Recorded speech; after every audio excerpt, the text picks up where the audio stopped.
오늘 살펴보실 하나님의 말씀은 구약성경 창세기 24장 7절 말씀입니다. 구약성경 창세기 24장 7절 말씀입니다.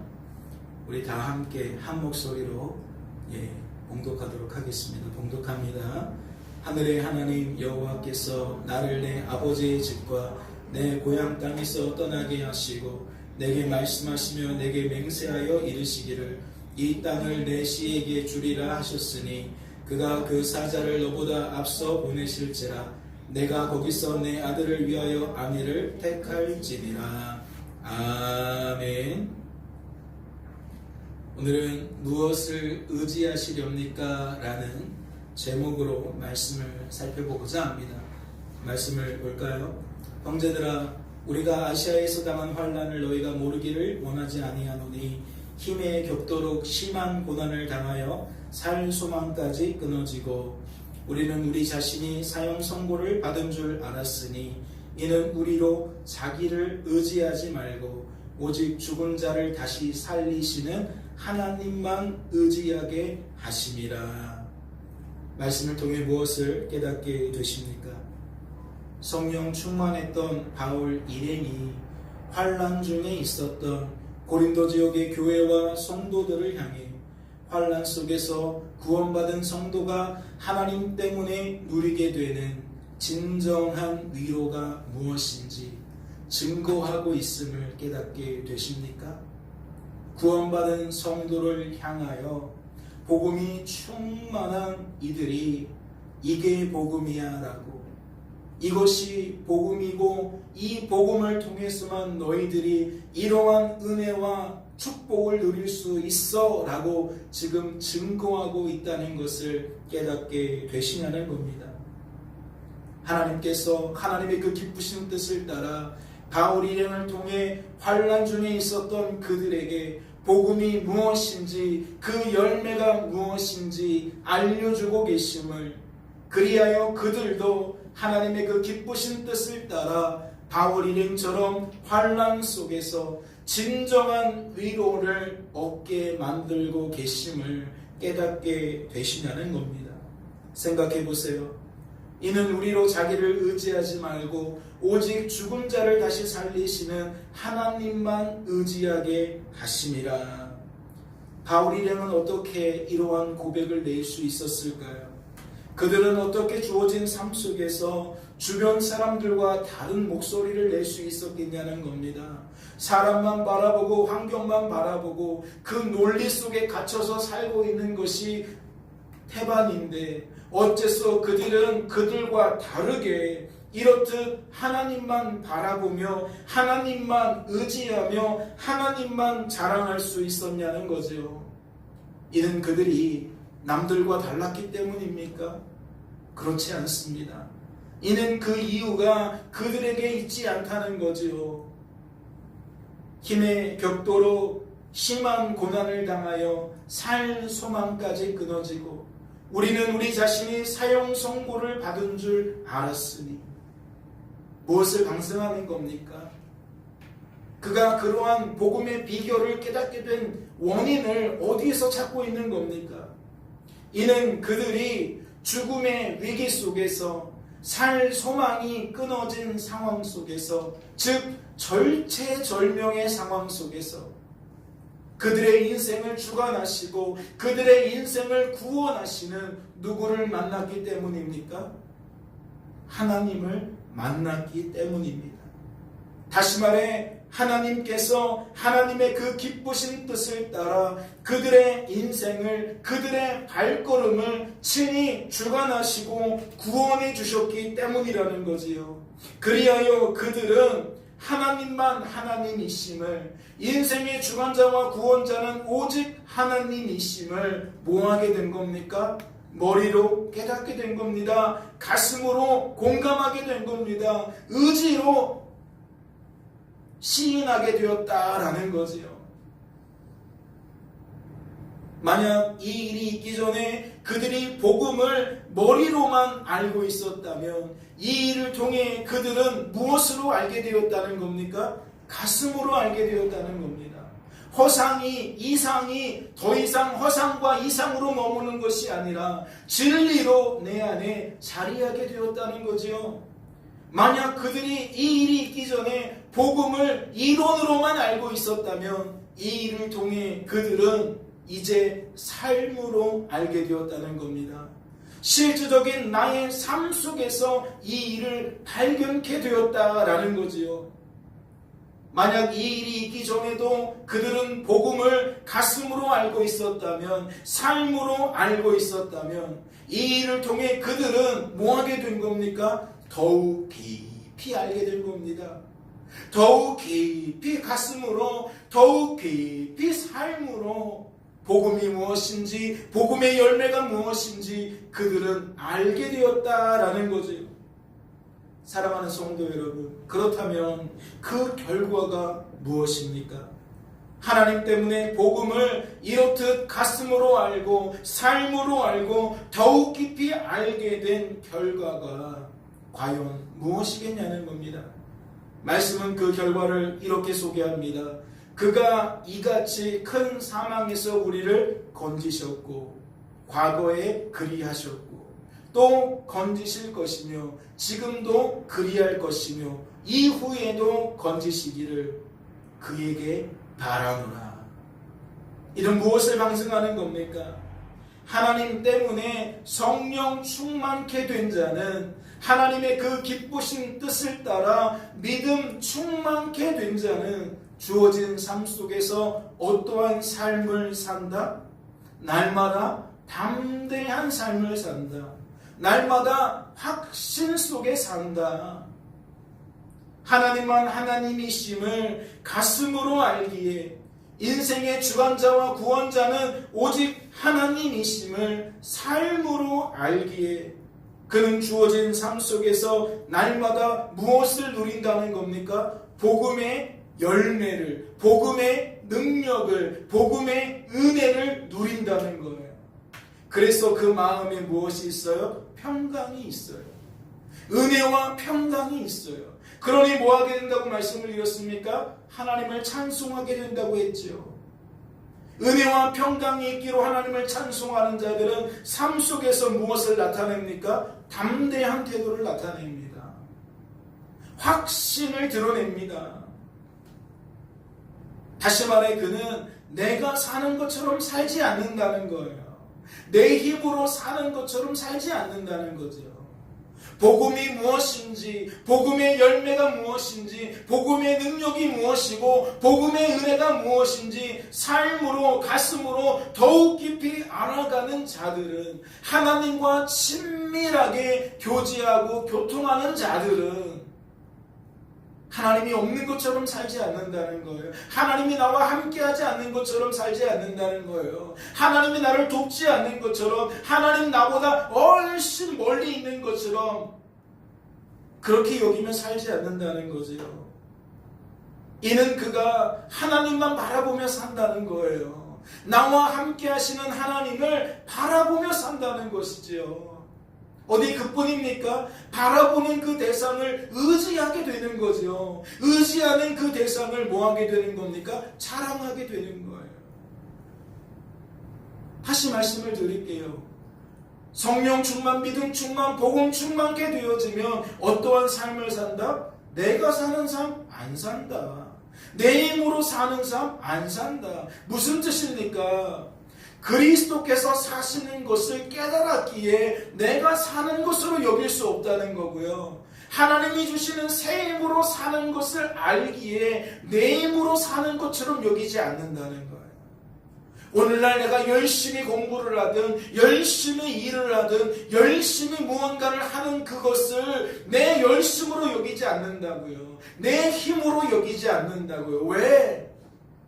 내 안에 살아서 역사하시는 하나님이 너무나도 분명하니까, 그분이 하시는 일들이 너무나도 확실하니까 나를 주장할 수가 없다는 거죠. 말씀을 보세요.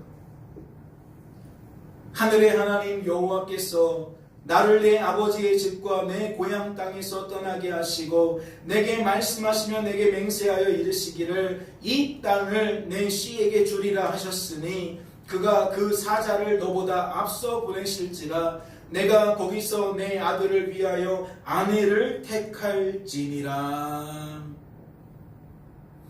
여호와 이레의 사건을 기억하십니까? 여호와 이레의 사건을 통해 하나님만 하나님이심을, 인생의 주관자와 구원자는 오직 하나님이심을 더욱 깊이 가슴으로 알게 된, 삶으로 알게 된 아브라함은 주어진 삶 속에서 어떠한 삶의 태도를 드러내고 있습니까? 그는 하나님 말씀에 전적으로 의지하여 사는 삶을 살고 있습니다. 이는 하나님의 뜻대로, 하나님의 마음대로 그가 충실하게 행하고 있었다는 것을 말합니다. 다시 말씀을 드려요. 하늘의 하나님 여호와께서 나를 내 아버지 집과 내 고향 땅에서 떠나게 하시고 내게 말씀하시며 내게 맹세하여 이르시기를 이 땅을 내 씨에게 주리라 하셨으니 그가 그 사자를 너보다 앞서 보내실지라 내가 거기서 내 아들을 위하여 아내를 택할지니라. 지금 이 짧은 한 구절 속에 우리는 무엇을 엿볼 수 있다는 겁니까? 아브라함이 하나님 말씀에 전적으로 의지하여 사는 삶을 살고 있음을 알 수 있다는 겁니다. 이는 우리가 앞서 살펴본 고린도후서 말씀에서 같은 맥락의 이야기겠죠. 이는 우리로 자기를 의지하지 말고 오직 죽은 자를 다시 살리시는 하나님만 의지하게 하심이라. 아브라함은 이 바울 일행처럼 주어진 삶 속에서 하나님의 그 기쁘신 뜻을 친히 이루시되 반드시 이루시고 틀림없이 이루시는 하나님을 뭐하고 있었음을 방증한다는 거예요? 온전히 바라보고 있었음을 방증하는 거예요. 주어진 삶 속에서 과거에 나를 살리셨던 그분이 지금도 나를 살리고 계시고 앞으로도 나를 살려주실 것이다 라는 그 확신을 가지고 그 담대함을 가지고 뭐하고 있다? 하나님 바라보고 있다. 하나님 의지하고 있다. 하나님 자랑하고 있다. 그렇다면 그 결과는 어떠했을까요? 그가 이와 같이 믿음 충만하고 성령 충만하고 말씀 충만한 삶을 살고 있는데 과연 그 결과는 어떠했겠냐는 겁니다. 우선 말씀을 볼까요? 아브라함이 나이가 많아 늙었고, 오늘 본문을 소개하고 있는 첫 절 창세기 24장 1절 말씀을 보니까 당시 아브라함을 어떻게 소개합니까? 나이가 많아서 늙었다라고 소개하고 있어요. 이는 여호와 이레의 사건을 기준으로 세월이 많이 흘렀다는 것을 의미합니다. 말씀을 보세요. 이삭은 40세의 리브가를 맞이하여, 지금 오늘 본문 말씀 7절은 그의 아들 이삭의 아내를 택하여 구하는, 아내를 맞아들이는 그 일을 이야기하고 있는 거예요. 그런데 말씀은 뭐라고 소개하고 있어요? 이삭이 40세의 아내를 맞이했다라고 소개하고 있어요. 그렇다면 아브라함은 이삭을 100세에 얻었잖아요. 그런데 그 아들이 40살에 결혼했다는 것은 현재 아브라함의 나이가 대략 몇 살이라는 거죠? 140살이라는 거예요. 140살. 이는 여호와 이레의 사건이 있은 후 대략 20년에서 30년의 세월이 흘렀다는 거죠. 지났다는 거예요.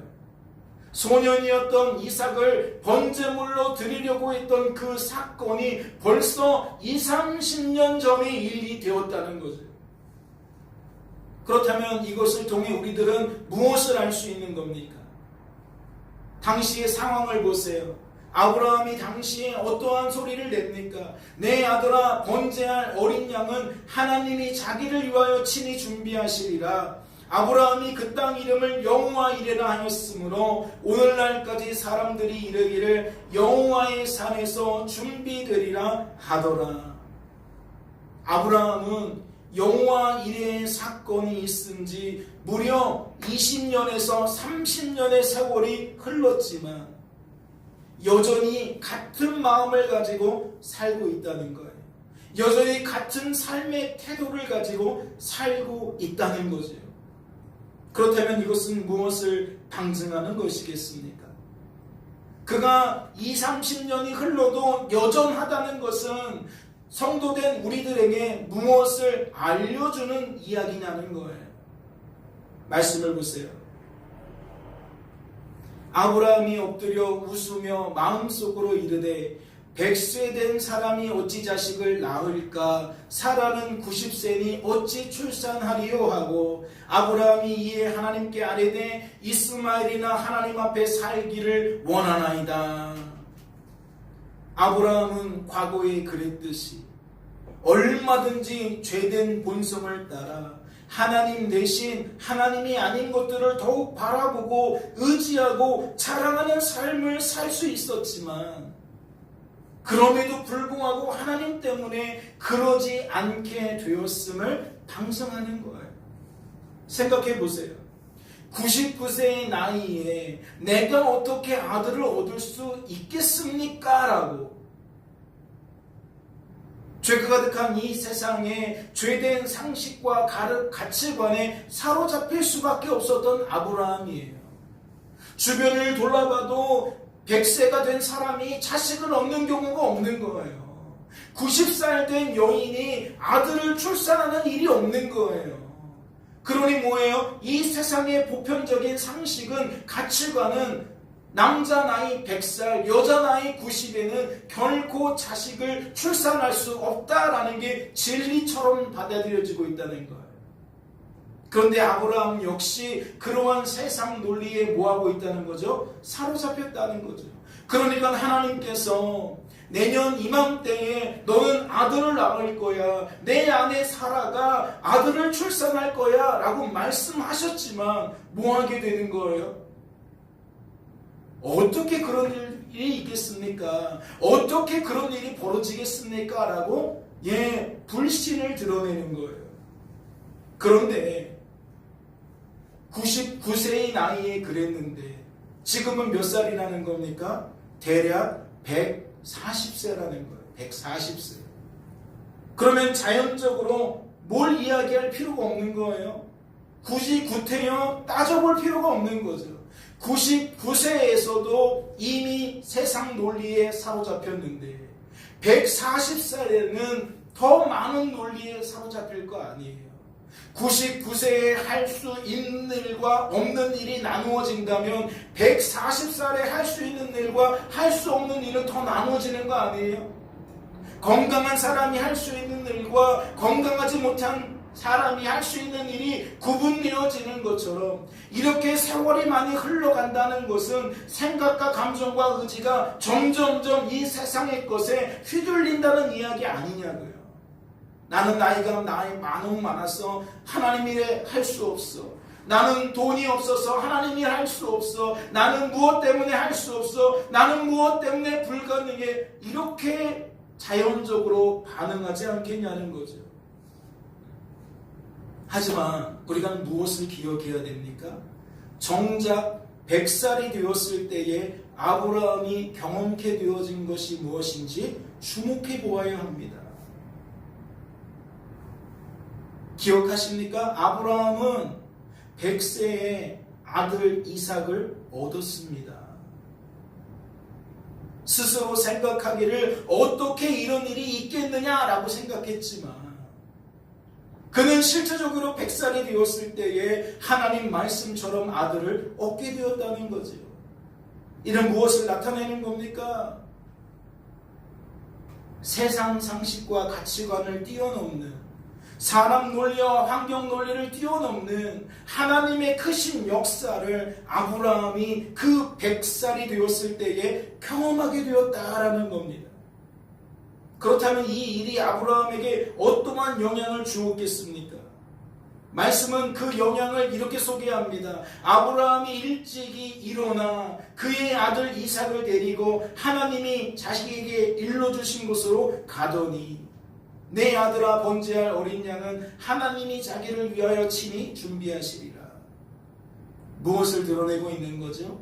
더 이상 이 세상의 상식과 가치관에 그가 매이지 않았다는 것을 드러내는 겁니다. 아니 하나님 100살의 아들을 주셨으면 그만이지 왜 또 이 아들을 하나님께 불태워 드리라는 겁니까? 주신 거 모자라서 다시 취하시는 게 이게 말이 됩니까? 하나님 따지는 게 없어요. 하나님께 이유가 있겠지. 하나님께 뜻이 있겠지. 하나님은 분명 하나님의 계획이 있을 거야. 뒤도 돌아보지 않고 뭐하고 있다고요? 아침에 일찍이 일어나서 떠나고 있다는 거예요. 그리고 아들에게 담대하게 말하고 있다는 거죠. 확신 속에 말하고 있다는 거죠. 하나님이 친히 준비하실 거야. 그건 네가 걱정하지 마. 네가 계산하지 마. 무엇을 반영한 거죠? 99세의 나이에 내가 어떻게 아들을 얻을 수 있지? 계산했잖아요.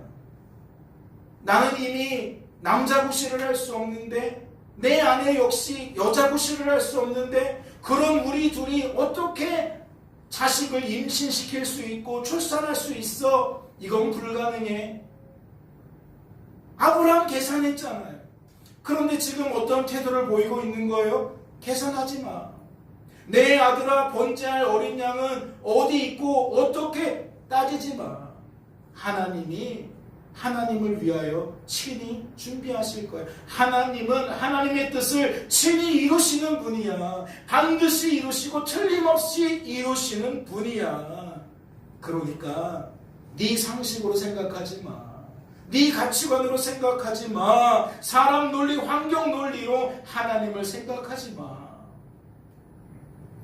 그 결과가 무엇입니까? 하나님이 그에게 일러주신 곳에 이른지라. 이에 아브라함이 그곳에 제단을 쌓고 나무를 버려놓고 그의 아들 이삭을 결박하여 제단 나무 위에 놓고 손을 내밀어 칼을 잡고 그 아들을 잡으려 하니. 그는 하나님 말씀에 끝까지 순종합니다. 하나님께서 하나님을 위하여 번제할 어린 양을 친히 준비하실 것을 믿고 그는 말씀대로 끝까지 아버지의 뜻대로 끝까지 뭐 했다는 거예요? 충실하게 행했다는 거예요. 그러할 때에 그가 보게 된 것이 무엇입니까? 아브라함이 눈을 들어 살펴본즉 한 순양이 뒤에 있는데 뿔이 수풀에 걸려 있는지라. 아브라함이 가서 그 순양을 가져다가 아들을 대신하여 번제로 드렸다. 하나님께서 하나님을 위하여 번제할 어린 양을 친히 준비하셨습니다. 아브라함은 아들 이삭을 대신할 그 어린 양을 목도하게 되었다는 거죠. 보게 되었다는 겁니다. 그렇다면 이 일은 아브라함에게 어떠한 영향을 주었을까요? 하나님만 하나님이시구나. 인생의 주관자와 구원자는 오직 하나님이시구나. 내가 계산할 필요 없구나. 내가 따질 필요 없구나. 세상 사람들이 이렇다 저렇다 해도 내가 휘둘릴 까닭이 없구나. 하나님의 뜻은 반드시 이루어지는구나. 틀림없이 이루어지는구나. 이제 가슴으로 알게 되니까, 삶으로 알게 되니까 더욱 담대하고 더욱 확신 속에 살게 되는 거죠. 이렇게 정리할 수가 있는 겁니다. 100세의 아들 이삭을 얻게 된 일을 통해 아브라함은 복음을 복음으로 알게 되었는데 여호와 이레의 사건을 통해 그는 더욱 깊이 알게 되었다는 거지요. 가슴으로 삶으로 재차 깨닫게 되므로 그는 더욱 담대해질 수 있었고 더욱 확신 속에 살게 되었다는 겁니다. 그렇다면 그럼 그가 주어진 삶 속에서 어떠한 소리를 낼까요? 이렇듯 성령 충만케 되고 믿음 충만케 되고 복음 충만케 된 그가 과연 삶 속에서 어떠한 모습을 나타내겠냐는 겁니다. 우리의 모든 환난 중에서 우리를 위로하사 나를 먼저 성령 충만케 하사 나로 먼저 믿음 충만 복음 충만케 하사 우리로 하여금 그런 나로 하여금 하나님께 받는 위로로서 모든 환난 중에 있는 자들을 아직은 그 상태에 머물지 못하는 자들을 아직은 성령 충만하지 못한 믿음 충만하지 못한 복음 충만하지 못한 자들을 뭐한다? 능히 위로하게 하신다. 하나님은 그들도 성령 충만할 수 있도록 믿음 충만할 수 있도록 말씀 곧 복음이 충만할 수 있도록 뭐 하신다? 역사하신다. 역사하신다. 그러니까 아브라함 역시 바울 일행처럼 하나님의 그 기쁘신 뜻을 따라 환난 중에 있는 자들을 향해 어떠한 소리를 낸다는 겁니까? 위로의 소리를 낸다는 거예요. 즉 복음을 대언하게 된다는 거죠. 말씀을 보세요. 그가 이같이 큰 사망에서 우리를 건지셨고 또 건지실 것이며 이후에도 건지시기를 그에게 바라노라. 그러니까 아브라함은 주어진 삶 속에서 바울 일행처럼 이렇듯 복음을 드러내는 삶을 살게 되었을 거라는 거예요. 야, 다른 말 하지 마. 하나님은 하나님이야. 인생의 주관자와 구원자는 오직 하나님이야. 그분이 뜻하신 일은 그분이 반드시 이루시는 거야. 따질 게 없어. 계산할 게 없어. 이것이 그의 삶의 태도가 되었을 거라는 거죠. 주변 사람들에게 하나님 바라보라고, 하나님 의지하라고, 하나님 자랑하며 살라고, 하나님이 아닌 것들을 그렇게 주목하다 보면, 의지하다 보면 또 그 세상 상식과 가치관에 사람 논리, 환경 논리에 꽁꽁 싸매어져서 결국 허망한 위로를 찾게 되고 허망한 위로를 얻게 될 뿐이라는 거죠.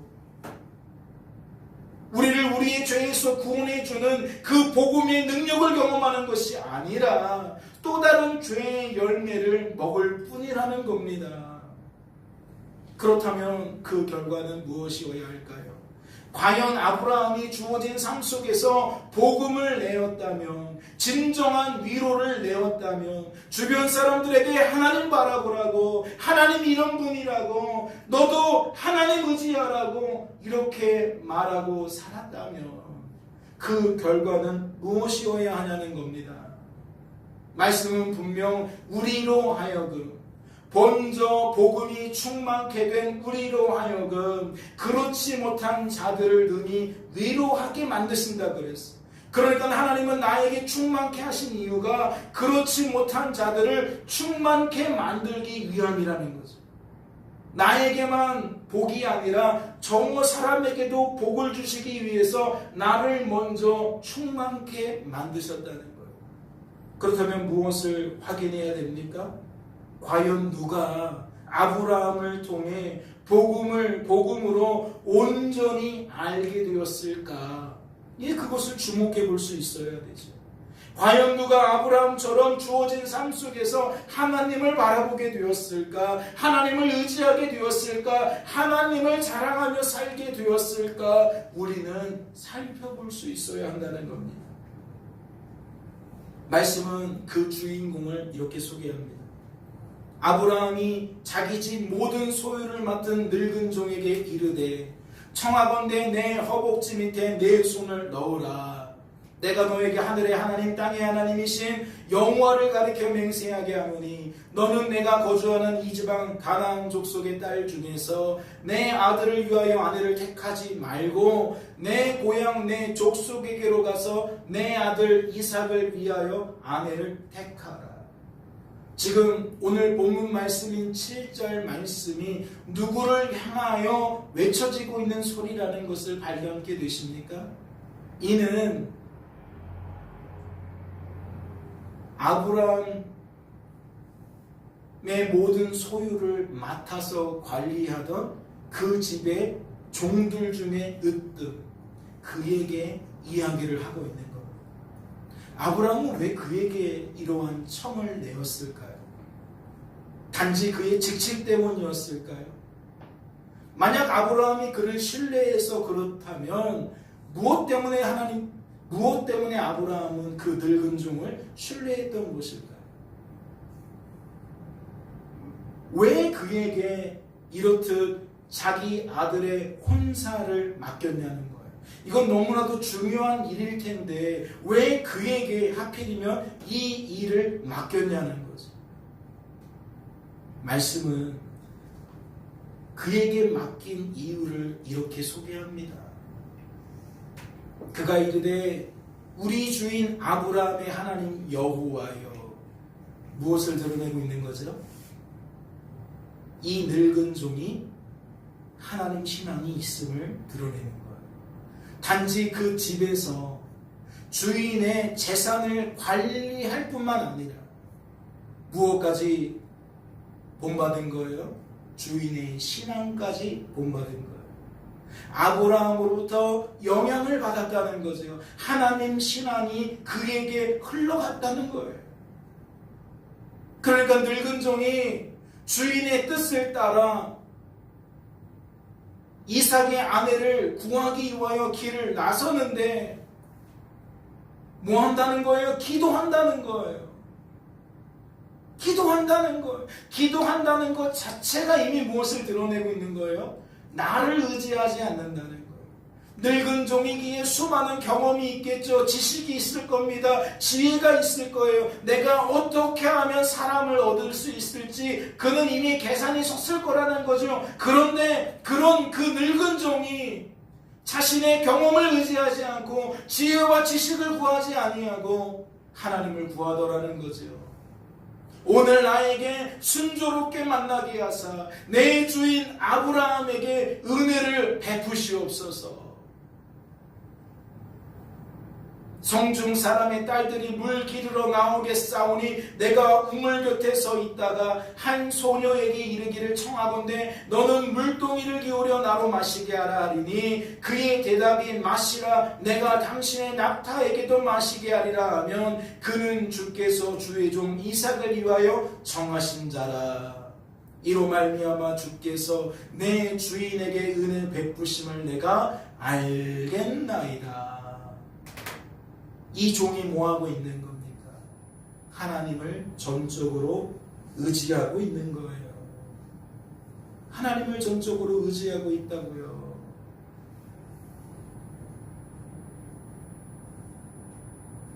이는 우리로 자기를 의지하지 말고 오직 죽은 자를 달리 살리시는 하나님만 의지하게 하심이라는 바울 일행의 고백처럼 아브라함도 주어진 삶 속에서 그러한 삶을 살았고 하나님께서는 그런 아브라함을 통해 그 늙은 종에게도 그 하나님 신앙이 흘러가도록 만드셔서 그 늙은 종이 일 처리를 어떻게 해요? 하나님만 전적으로 의지하며 처리해요. 신앙은요 흘러가는 겁니다. 생수가 흘러가는 그 원리가 있어요. 하나님이 우리에게 생수로 충만케 한 건 우리에게 넘치게 하신 것은 이 넘치는 은혜가 흘러가게 하시기 위함이라는 하나님만 바라보는 목회자 밑에 하나님만 바라보는 성도가 있다는 거죠. 하나님만 의지하는 목회자 밑에 하나님만 의지하는 성도가 있다는 거죠. 성령 충만의 역사, 믿음 충만의 역사, 복음, 말씀 충만의 역사가 이렇듯 흘러가는 역사가 있다는 거지요. 이는 우리로 자기를 의지하지 말고 오직 죽은 자를 다시 살리시는 하나님만 의지하게 하시니라. 바울 일행을 통해 고린도 지역의 교회와 성도들이 그러한 은혜를 힘입게 된 것처럼 아브라함을 통해 누가 그 집의 늙은 종이 그 은혜를 체감케 되었음을 우리가 생각한다면 하나님은 이러한 이야기를 오늘 우리에게 들려주시는 이유가 무엇이겠어요? 여러분도 지금 하나님께서 하나님의 뜻을 따라 하나님을 더욱 의지하도록 만들고 계심을 여러분 깨달아야 됩니다. 하나님이 지금 거저 듣게 하신 것이 아니라 지금 뭐하고 있는 거예요? 흘려보내고 계시는 거예요. 허망한 위로를 구하는 여러분이 진정한 위로를 구할 수 있도록, 하나님을 바라보고 의지하고 자랑할 수 있도록 하나님이 지금 만들고 계신다는 거죠. 이는 우리로 자기를 의지하지 말고 오직 죽은 자를 다시 살리시는 하나님만 의지하게 하심이라. 깨닫는 은혜가 있으시기를 주님의 이름으로 소망합니다. 잠시 기도합니다. 하나님 아버지 감사합니다. 오늘도 말씀을 통하여 우리에게 살아서 역사하시는 하나님을 체감케 하시니 감사합니다.